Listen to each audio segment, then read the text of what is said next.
Good evening, I'm Katerina Georgieva. This is CBC Windsor News. It is official. This afternoon, Premier Doug Ford asked the Lieutenant Governor to dissolve the legislature, triggering a provincial election campaign 15 months ahead of schedule. The move is raising plenty of questions about Ford's rationale for the snap election. Our senior reporter covering Queen's Park, Mike Crawley, has the story. It's the ritual performed by every Ontario premier who's ever called an election. The walk to the Lieutenant Governor. Doug Ford did not have to trigger this election. His current mandate lasts until June next year. But now he's seeking a fresh mandate, and that is in the hands of the voters. They're going to have a choice. Do they want a leader that's going to protect jobs, protect the people's livelihoods, protect businesses, protect communities? That's what people are going to have to decide. Ford insists he's calling this election in response to U.S. President Donald Trump's threat of tariffs. We do have a strong economic action plan, which we'll be rolling out over the period of the next 28 days, but it's all about protecting the people of Ontario. But the timing of this election call is politically advantageous to Ford and his PCs in plenty of ways. Anytime you are leading in the polls is a good time to call an election. Probably the biggest advantage to Doug Ford calling an election now is that we haven't seen much from the opposition in terms of being able to really define themselves. Case in point, neither Marit Stiles of the NDP nor Bonnie Crombie of the Liberals held a news conference today, although Stiles did interviews with some media outlets. Hi. Mr. Ford doesn't need to call this election for another almost 2 years, and it's going to cost Ontarians almost $200 million to hold an early election. So nobody wants this, but he sees this as an opportunity. Ontario's election campaign will run at the same time as the federal Liberal leadership race, something that will bleed resources and staff away from the provincial Liberal Party. There are only so many people in the province of Ontario who know how to run an election campaign, who know how to fundraise for a campaign. The campaign will officially begin tomorrow when the party leaders start crisscrossing the province. Ford will be in Windsor, a symbolic choice at the Canada-US border. Election Day will be February 27th. That's just 4 weeks from Thursday. Mike Crawley, CBC News, Toronto. After visiting the Lieutenant Governor, take a listen to what Doug Ford had to say. I see everyone in Windsor. I'm going to protect Ontario. That's right. Doug Ford will kick off his election campaign here in Windsor. He'll be here tomorrow morning at 10 a.m. for an announcement, with limited details released around that for now. But tomorrow afternoon, Ford will be part of a roundtable with Unifor 444, and he'll also be making a stop at Harbour Technologies to visit with workers there. And we will be tracking his visit all day tomorrow.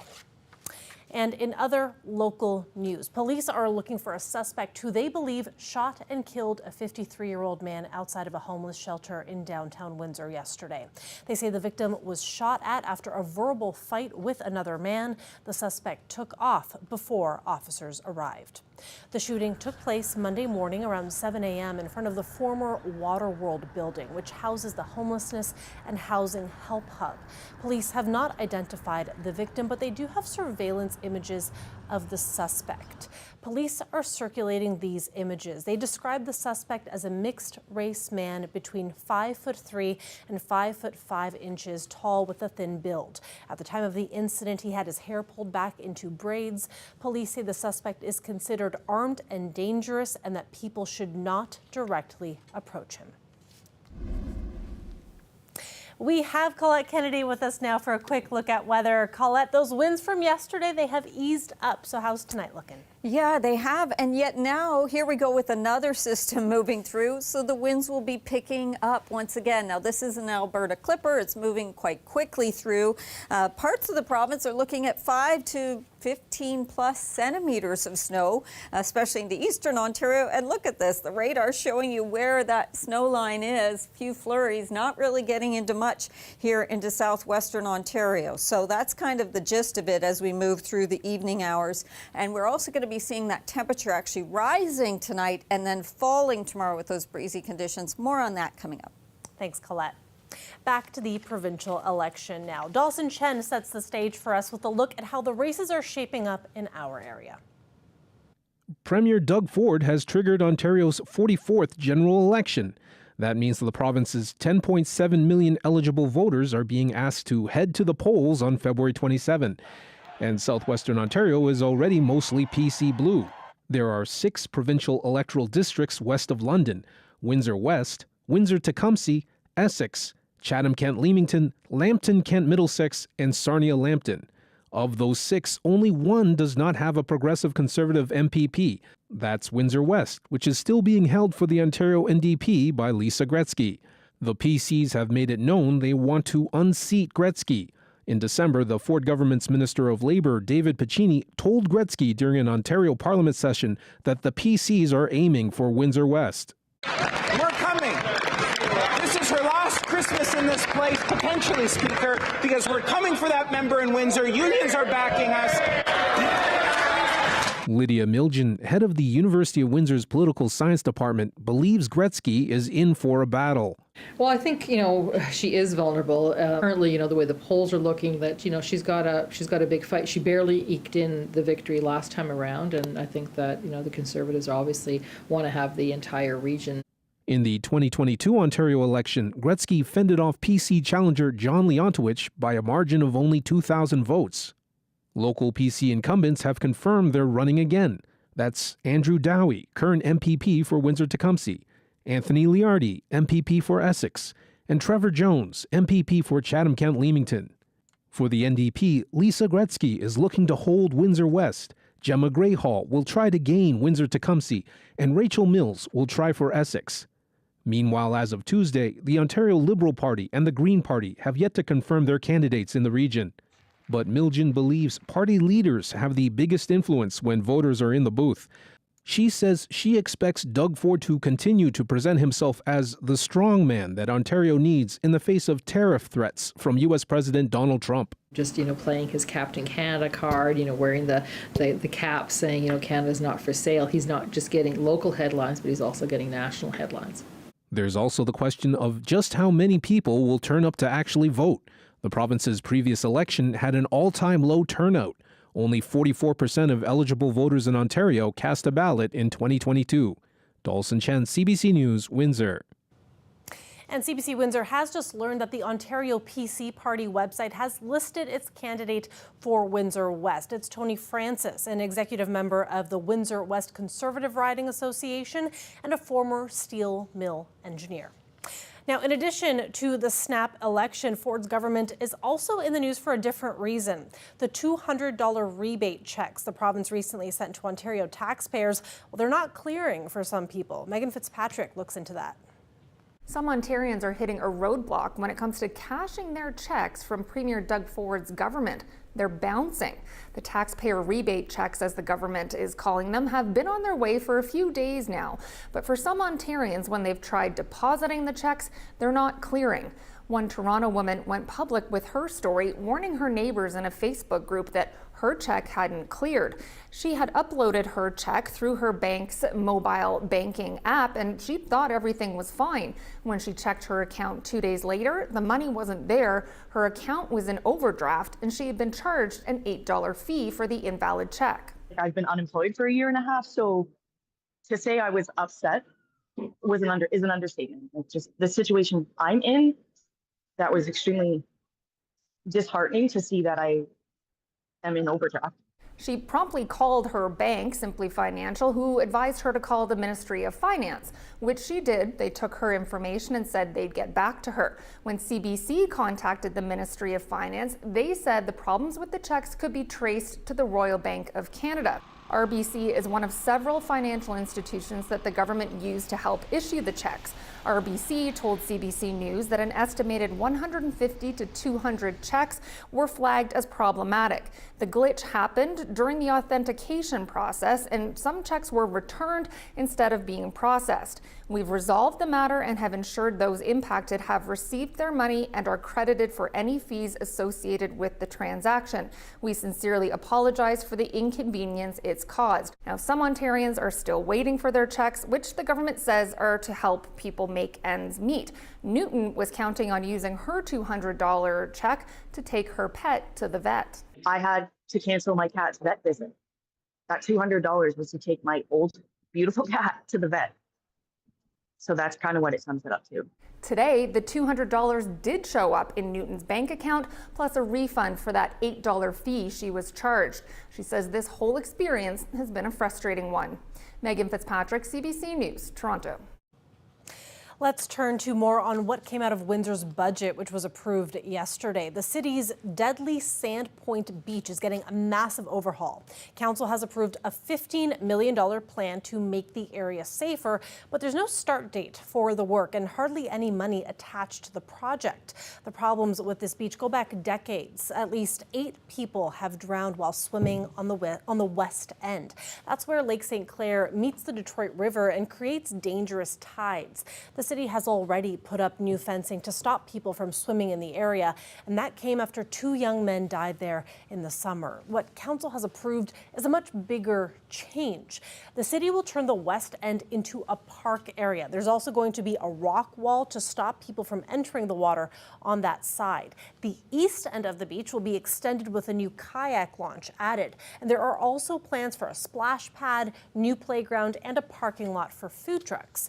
But no timelines attached to the plan, and only $1.5 million in the budget for it. The city has committed to addressing the location of the beach first before tackling the rest of the project. We know that the first phase of construction at Sandpoint Beach is about $12 million. It is actually the relocation of the beach from the west to the east and then putting that in play. And so that's the most expensive part. We only have $1.5 million in the budget, so it's going to be several years before council actually squirrels away enough of that money to be able to start on that project. And another thing to tell you about, City Council is changing the cost to park at meters in the city. The budget originally pitched extending paid parking hours from 6 at night to 9 at night, but Council decided to extend it to 7 instead.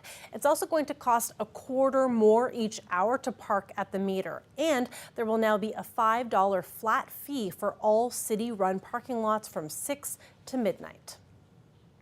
Shifting gears now, tiny invasive organisms have exploded in the Great Lakes in the last 20 years, and they are the subject of the nature documentary All Too Clear, and it'll be screened at the former Windsor Armories tomorrow night. Here is a preview.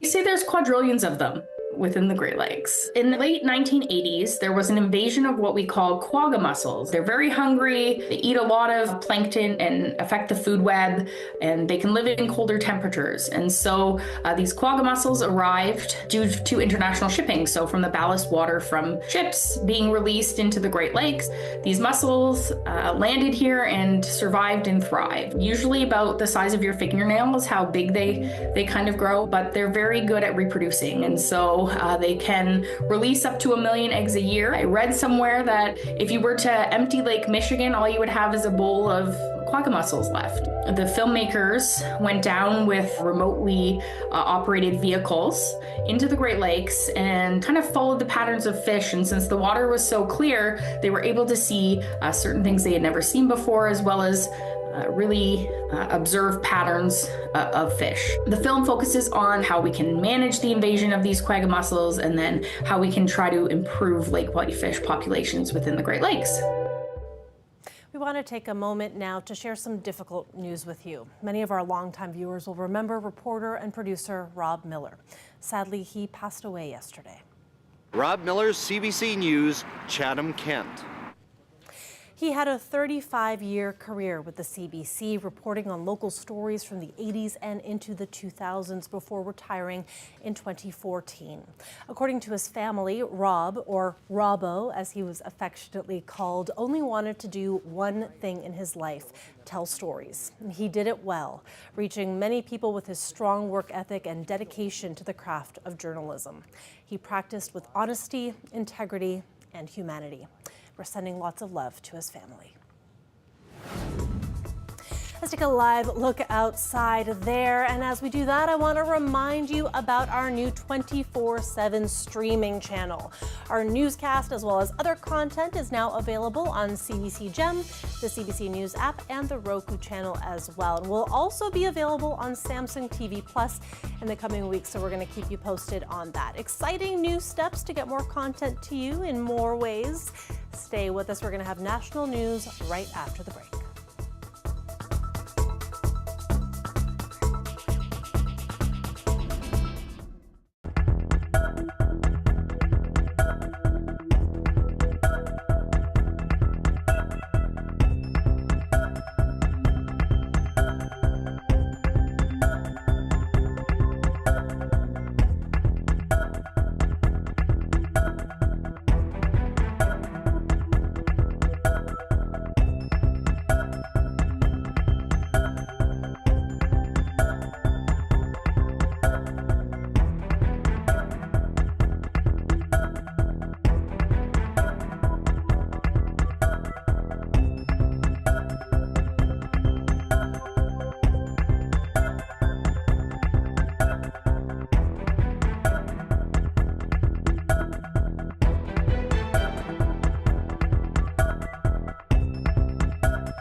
Welcome back. The public inquiry looking into foreign election meddling has submitted its final report. The commissioner says in spite of attempts by foreign countries to interfere in the past 2 Canadian elections, it did not affect which party came into power. But as Ashley Burke reports, the public's trust has taken a hit. After a 15-month investigation, this commissioner says there's no doubt countries like China and India are trying to meddle in Canadian politics. But she found no evidence Canadian parliamentarians are conspiring to help them. While I saw evidence of some concerning behavior, the evidence does not show any MPs plotting with foreign states against Canada's interests. The government tasked Marie-Josée Augue with investigating foreign interference in the past 2 federal elections. She spoke to more than 100 witnesses, including the Prime Minister, his inner circle, and officials, and reviewed tens of thousands of classified documents. One of her jobs was to weigh in on an explosive report by a committee of parliamentarians with top-secret security clearance. It alleged that some unnamed parliamentarians are semi-witting or witting participants of foreign states trying to meddle in Canadian democracy. Such phenomena remain marginal and so far appear to have been largely ineffective. Augue said there are legitimate concerns about parliamentarians having problematic relationships with foreign officials, showing poor judgment, or acting naive. She said some may have benefited without even knowing it, but it hasn't had much of an impact.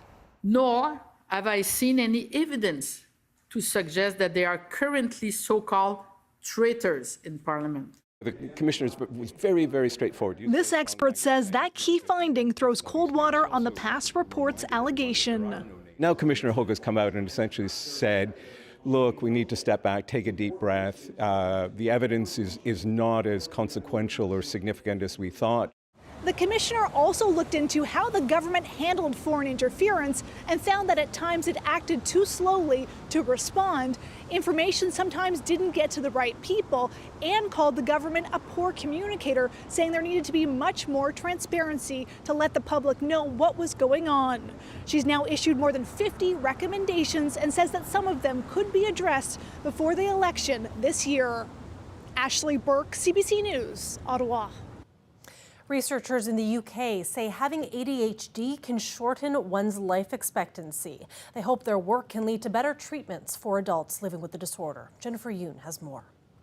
I found out I had ADHD this year too. Does anybody have that? For the stand-up comic, joking about his ADHD is a coping mechanism. But he wonders, I'm turning 50 this year, what his life would have been like if he had received treatment earlier. I think a lot of things would have changed. And I went through that process of just kind of mourning that life. People with attention deficit / hyperactivity disorder have a hard time focusing, and they're at higher risk of health issues like reduced sleep, substance use, and suicide, all factors that can contribute to a shorter lifespan.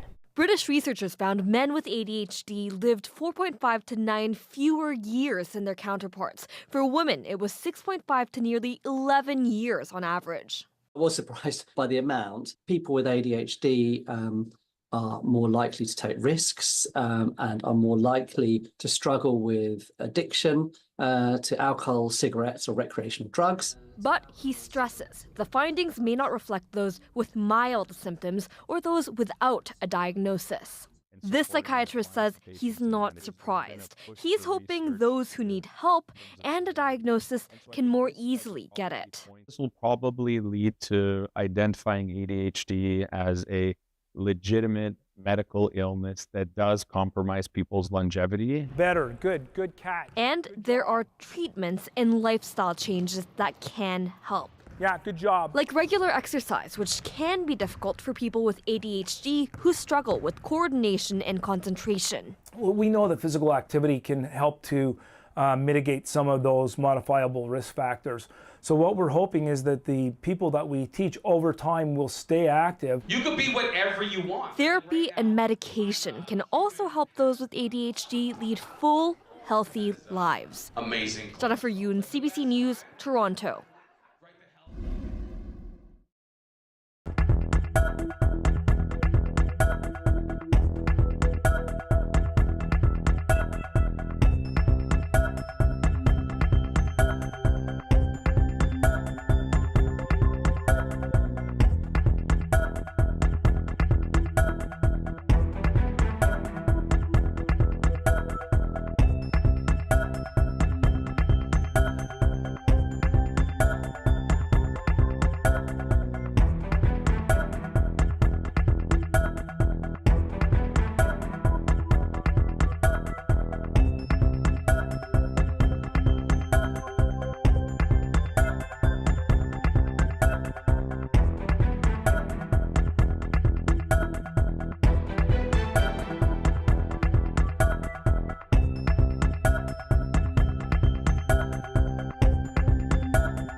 You.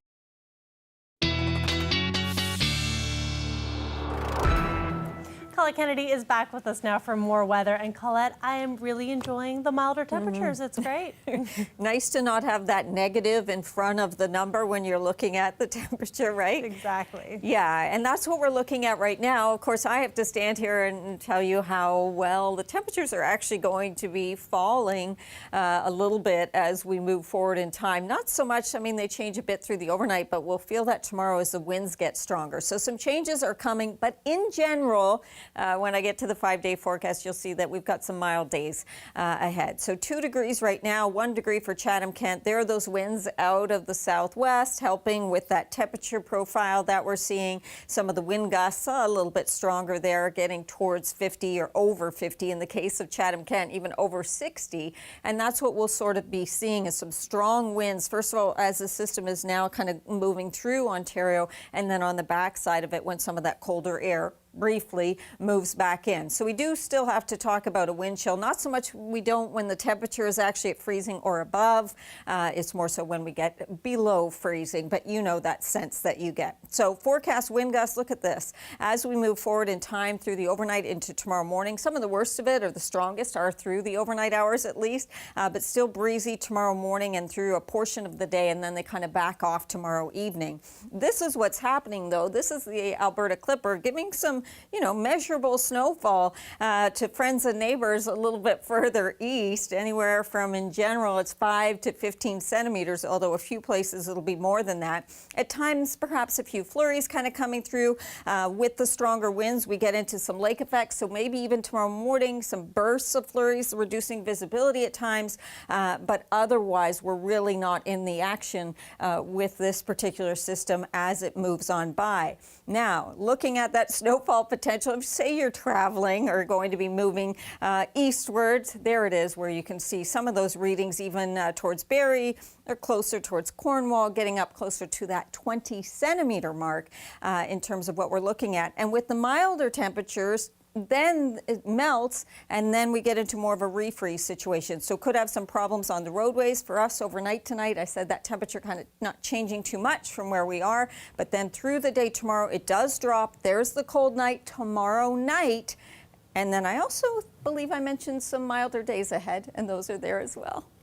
I'm going to take advantage. I'm going to take my walks. It'll be great. Yeah, Before good. the dip comes again, because it always does, doesn't it? Mm-hmm. In January and February it does. Thanks, Colette. Thanks, everybody, for watching. We'll see you back here tomorrow night.